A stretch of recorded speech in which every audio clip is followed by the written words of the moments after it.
to all of you. My name is Sharon Lo. Thank you for joining this session, 孙子 out of 4 for personal development. A brief intro here. I have 10 years working experience in oil and gas industry and 3 years in banking arena. And I started training in 2011. I'm a government scholar with doctorate from University of Malaya, majoring in entrepreneurial development.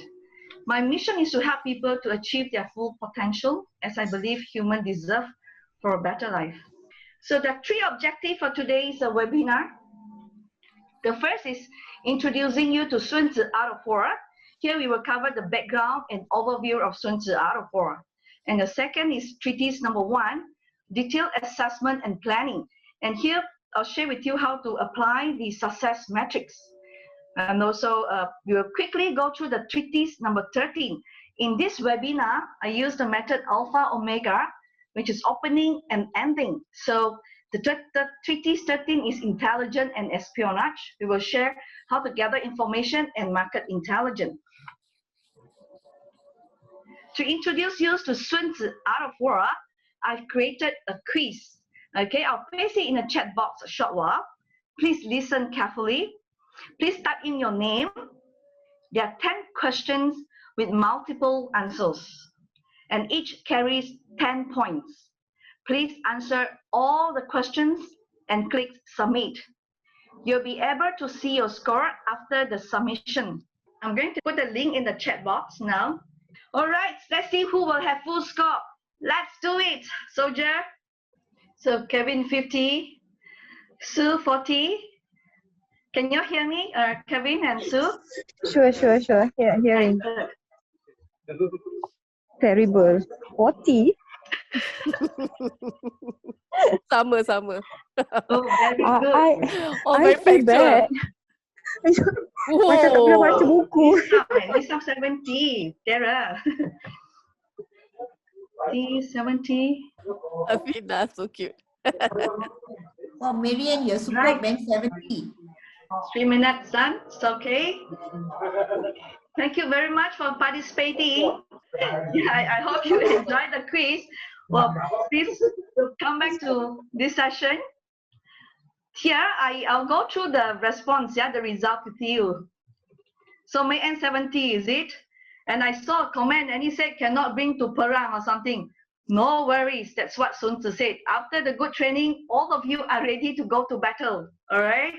So actually beautiful, your results, actually motivate me a lot, and I'm now more eager to share with you the beauty of out of 4. Okay, thank you very much for participating. So I'll pull back my slide. So are you with me? If yes, please type in the chat box. All right, good. More Y's popping up, so you're here. Right, thank you very much again for participating. 70 is the highest score. Congratulations. But if you really pay attention to what I said in the objective, you will at least get 3 correct, So no worries, we'll go through the question in slide. So this is a reinforcement method, right? Like going back to school. So it will be imprinted in your head this time. Who wrote the book of Art of War? It's very clearly is 孙子, like the title of this webinar, 孙子 Art of War. So to answer your question, Annie, in the realm of Chinese history, right, when they put 子 is given to a learned person or used to denote a philosopher. For example, Confucius. I think you're familiar with Confucius, right? Kong is a family name, but his name was not 子. He was known as Kong Fu Zhi, Kong Qiu, or Kong Zhongni. So Sun Zi here, Sun is a family name, but I personally believe it's Sun Wu. So some of the book will say Sun Wu Zhi. I personally believe it's Sun Wu Zhi, but in certain book, you can some they say it's written by a grandson and grandfather, right? But Sun Wu Zhi is where I got the books that with the title they say Sun Wu Zhi Art of War. So basically, he's a philosopher with a Zhi at the end, right? Question number 2, when was the Art of War originally written? Yeah, it was 500 BC.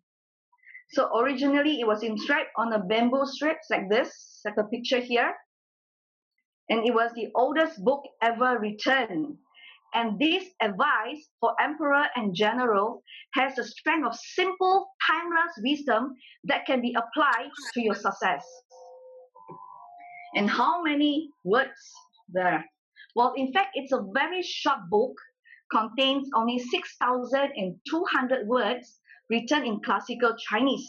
So it is remarkable that so much thought and wisdom is contained in such a piece of work. So, where was the art of war first introduced outside of China? Well, it's in Japan. The first Western translation of Art of War in French, published in 1772.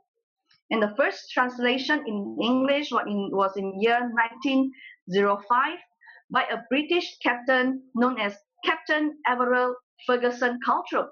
But today the book has been translated into many languages and is probably one of the most well-read military texts ever. Question number 7. Art of War is a book of military philosophy.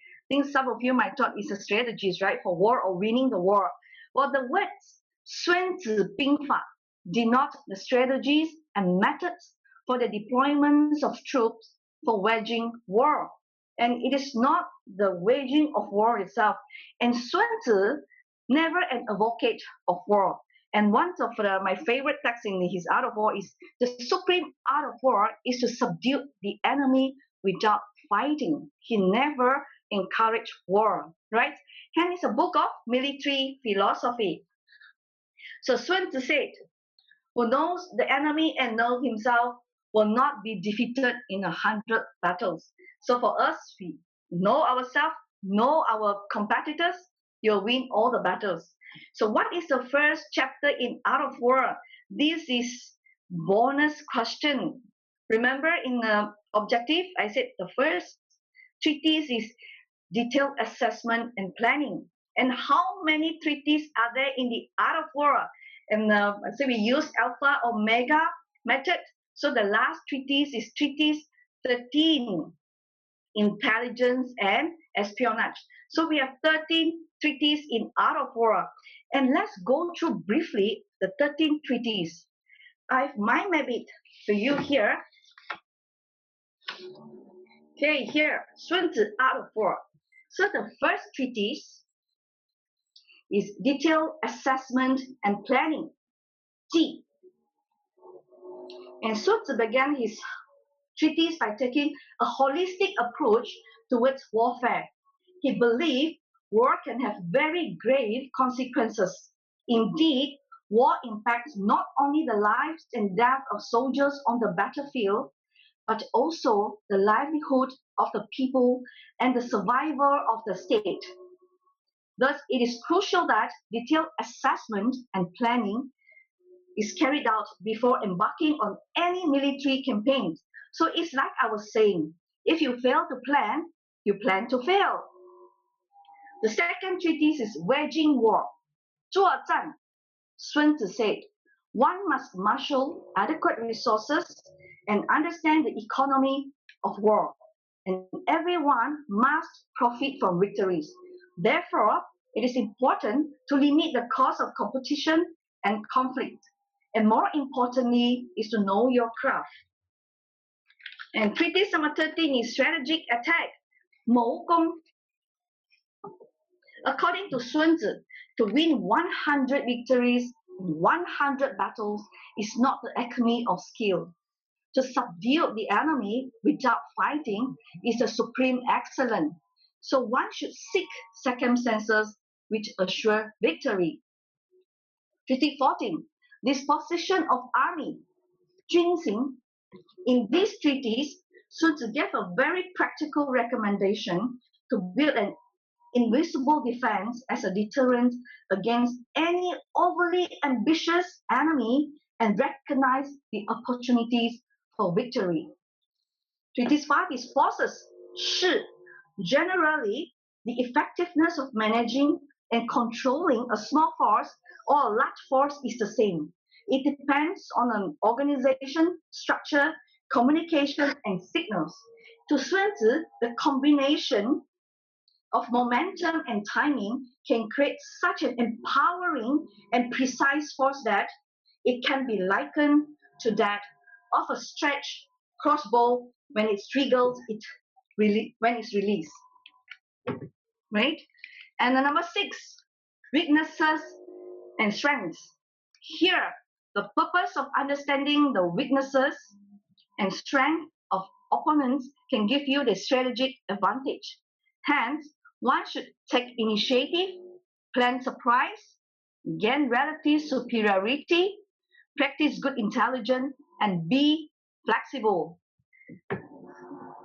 And number 7 is military maneuvers. The main aim here is to gain advantage over the enemy. Hence, it is important to practice the art of good management. Number 8 is variation and adaptability, 九变. In this chapter, Sun Tzu highlighted numerous strategies that reflect aspects of practicing the principle of variation and adaptability according to different situations. And one must carefully consider advantages and disadvantages and to avoid the fault of leadership. Treatise number 9, movement and deployment of troops, 行军. Basically, it is how an army is trained to move from one place to another place in order to carry its mission. Next, it is advisable to occupy strong natural position and always seek the higher ground. Sun Tzu argued that it is very important to secure the loyalty, discipline, and trust of troops. Treatise number 10 is terrain. 地形. In the context of war, a general can decide where he wants to fight. Once he has chosen the battleground, he faces a fixed terrain. The general has to pay a very close attention to the details of the terrain and see how he can best exploit it to his advantage. And 11 is the 9th battleground, 九地. This is where the right battleground becomes important, as attention to details in operating within the fixed terrain ensure a more complete victory. The general can shape his opponent's strategy and deploy his troops effectively to win the battle. And number 12 treatise is attacking with fire, 火攻. So it must be pointed out that in ancient war, fire is a very important medium that was used as an offensive weapon. The use of fire is one of the means which general seeks to find swift conclusion to a battle. And Sun Tzu also said because it's very costly and it's a waste of time and resources for it if not to end the war quickly, right? And Sun Tzu also cautioned the ruler against embarking on a military campaign out of anger. And the last treatise, intelligence and espionage. In this instance, the high cost and risk of going to war are used to justify the need for intelligence and espionage activities by Sun Tzu. So this is the 13th treatise in Art of War. And now you have a brief idea of the background of Art of War and the 13th treatise. Okay, we will move on to the second objective. And before that, okay, listen carefully. Please type in one goal that you want to achieve in the chat box. Okay, please type in one goal that you want to achieve in the text box. Well, if I see here, most of you relate your goals to what I shared with you. But there's also Bharat was said to be loved, to be happy. And Kelvin would like to build online courses. Well, and I also noticed that it takes a little while for you to think and to come up with something, right? So it is not easy, I guess, for sometimes for someone to come up with goal and people ask you, what goal do you want to achieve, right? No worries. Now we will go through the detailed assessment. Please keep this in mind. or maybe later you will change your mind. You might not put this in the box I'll share with you in success metrics, where you will move this into the activities we'll do later. Right, now we go through the detailed assessment and planning. And Sun Tzu began his work by emphasizing the need for thorough planning and analysis of various factors before waging war. And he also highlighted some broad principles and strategies for the conduct of war. And generally, before an army goes to war, the general has to assess the chances of victory, and this includes analyzing all the factors that can affect a military campaign, and only then a detailed plan be drawn up accordingly. As I mentioned earlier, Sun Tzu mentioned he believed war is a matter of vital importance to the state, a matter of life and death, the route either to survival or to ruin. Hence, it is imperative it is be thoroughly studied. The emphasis here is not whether one does or does not plan, and rather it is how detailed the plan is. Remember, no general go to war without a battle plan, and the only one fight is without plan is a soldier. So how detailed should the planning be? So Sun Tzu advocated the need to examine 5 factors. I'm going to share with you these 5 factors. First one is the moral influence of the ruler and his policies that result in unity with his people. And second is the weather. Weather can affect the use of strategies and weaponry. And third factor is terrain. The characteristics of terrain can affect the choice of battleground and the movement of troops. Commander, the generalship of the commander, the numerical strength of the army, and the quality of training of officer and men. In addition, an enlightened administration of rewards and punishments determines the disciplines and motivation of the troops. So this is the same as our carrot and stick policy. The last one is doctrine, the effective implementation of doctrines and law. And these factors basically involve organization and structure issues. In this chapter, beside detailed planning, Sun Tzu also introduced the concept of deception as a tool to create advantage and strategies against the enemy. The chapter concludes with a strong statement about detailed planning. According to Sun Tzu, thoroughness of planning was an exercise that could not be compromised. Thus, he boldly proclaimed that from the way planning was done, he could even predict the outcome of any battles. So what about us? What about you? When Sun Tzu carefully assessed the 5 factors before engaging a war, what do we look for life? What do you look for life when you plan for your future or personal success? So here, I'm going to share with you a success matrix. All right, so please do me a favor. Can you please all grab a paper and a pen, please? Okay, now, please draw a big square or a rectangle like I did on my slide. And you divide it into 4 quadrants. So in the first quadrant, the top left, please write spiritual. Now we are human, we are made up of body, mind, and soul. So the spiritual refer to soul. So here is refer your relationship with the supreme being called God. So do you believe there is a God? Or do you pray to this God?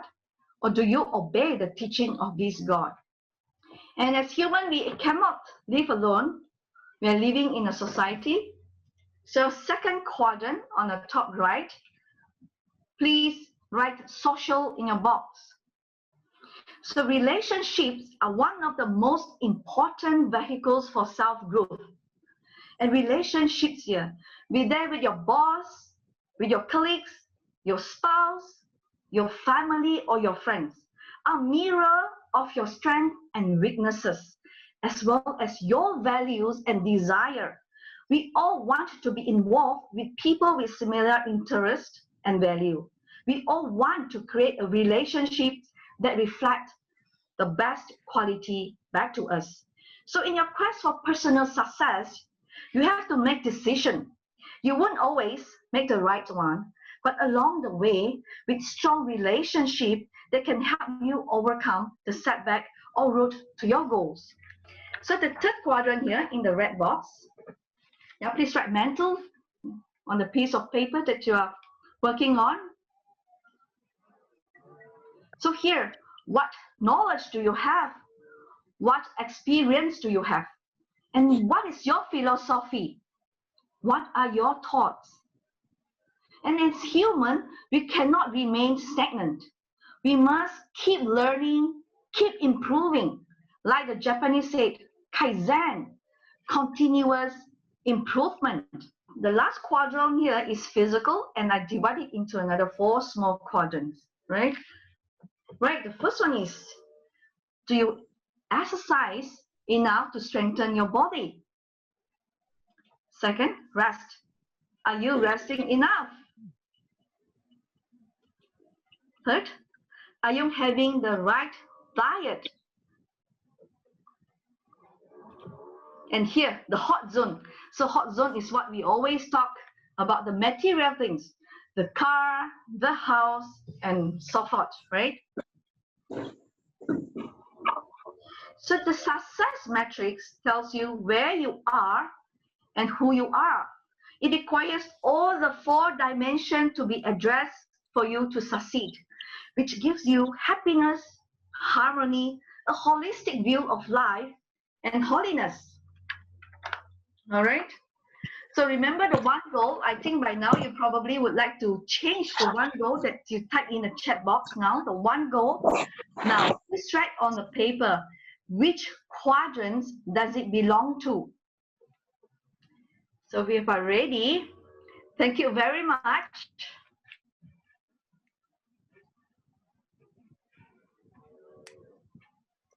I'll pick 3 of you to share the goal, and I'll call your name. For those that I didn't call your name, please don't get offended, okay? For this session, we will have 3 to share, right?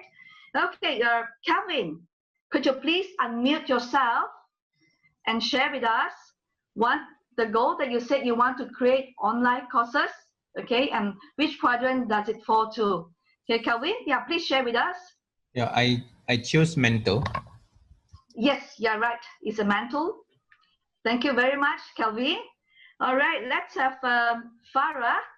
Farah, could you please unmute yourself and share with us your one goal and which quadrant does it belong to? You mean my goal?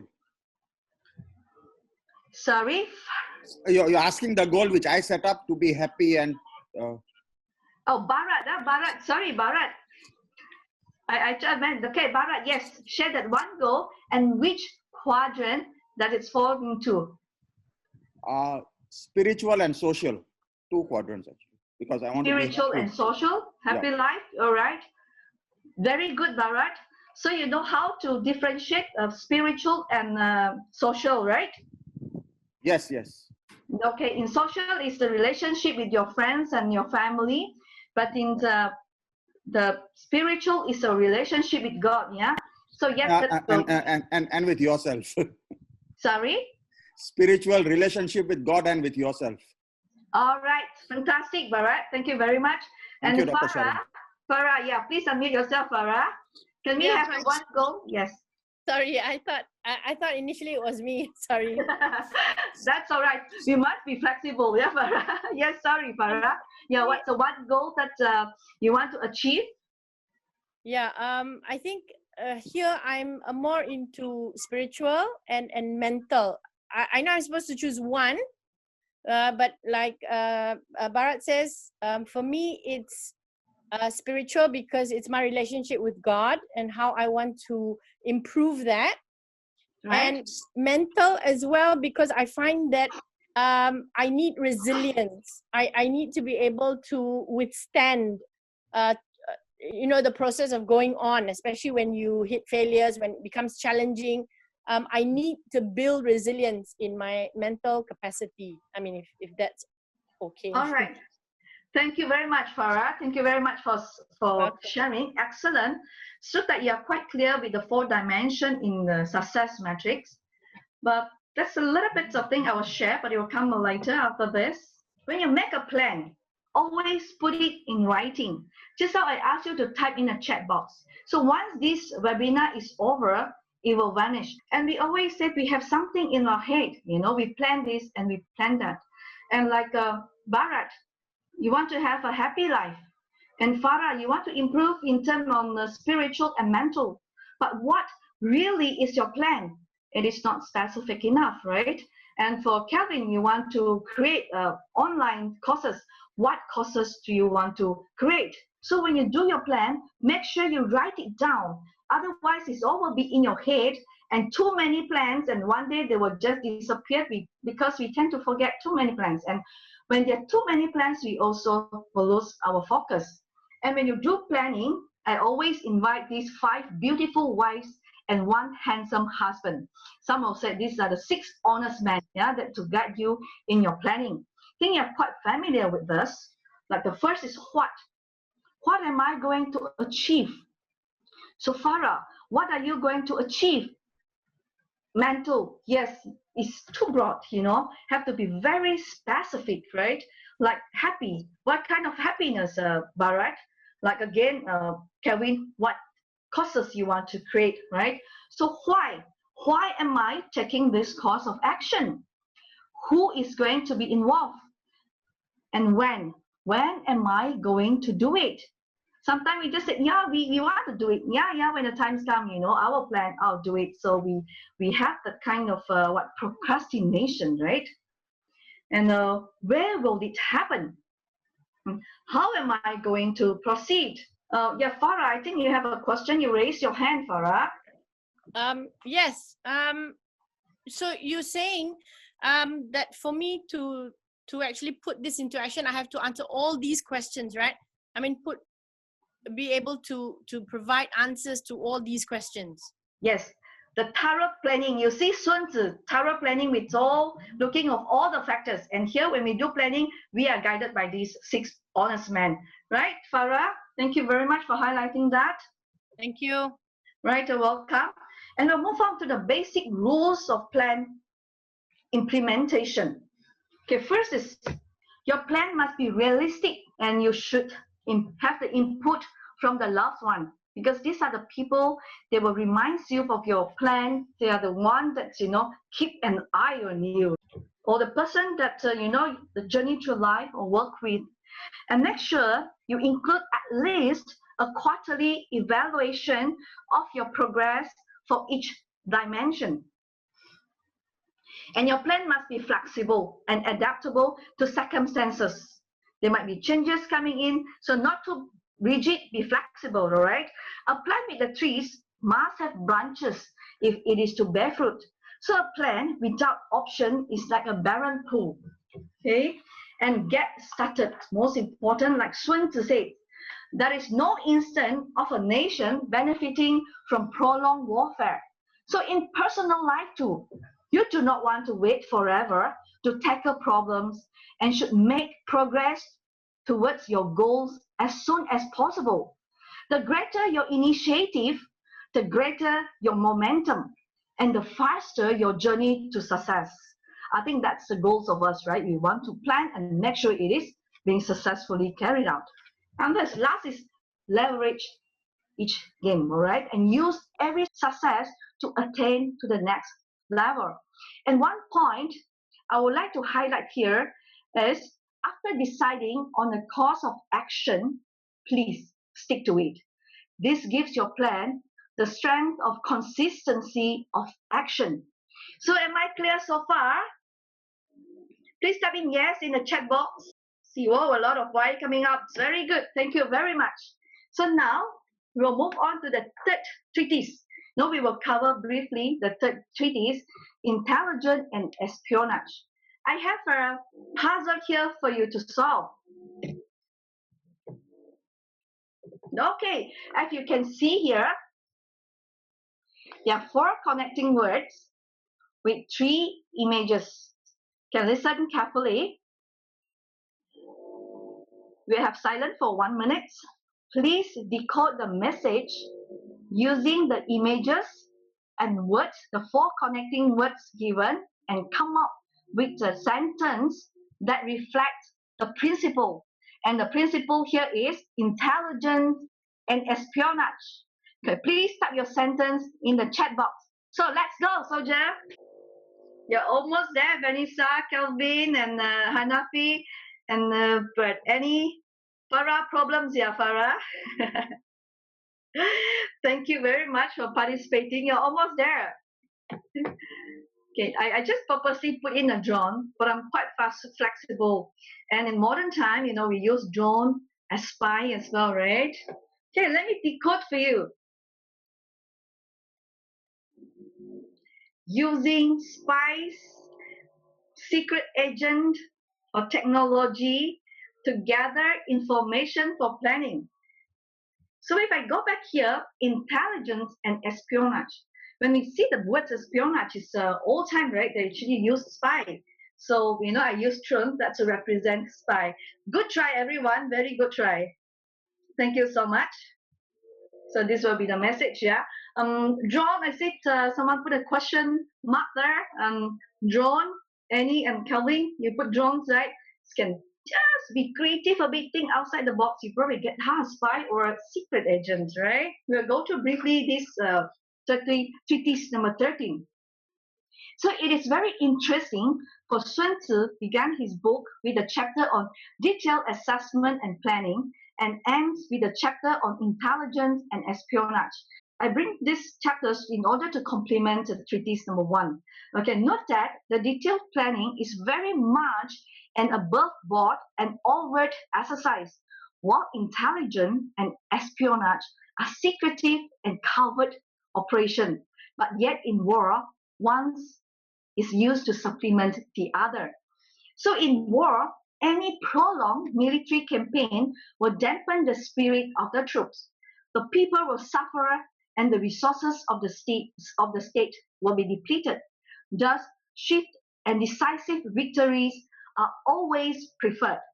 To achieve this, there is a need to obtain detailed information of the situation of the enemy for planning purposes.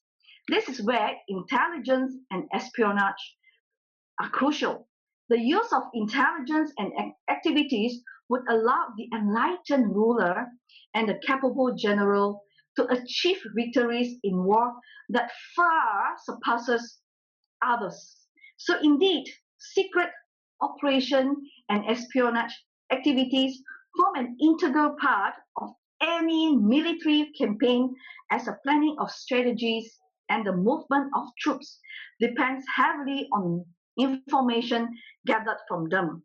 So back into the real world.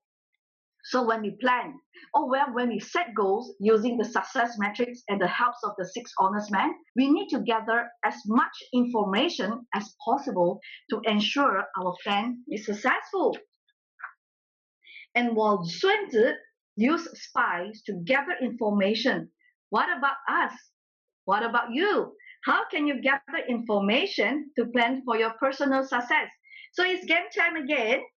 And please log on using your mobile phone, www.menti.com, and you key in the code here, 996372, and tell us how you can gather information when you do your plan, right? When you plan for your success.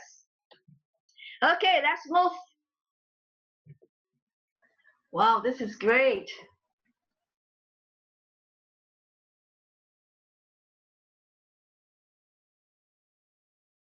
I can see you guys are very practical. The espionage come out in the middle, very prominent here. Yeah?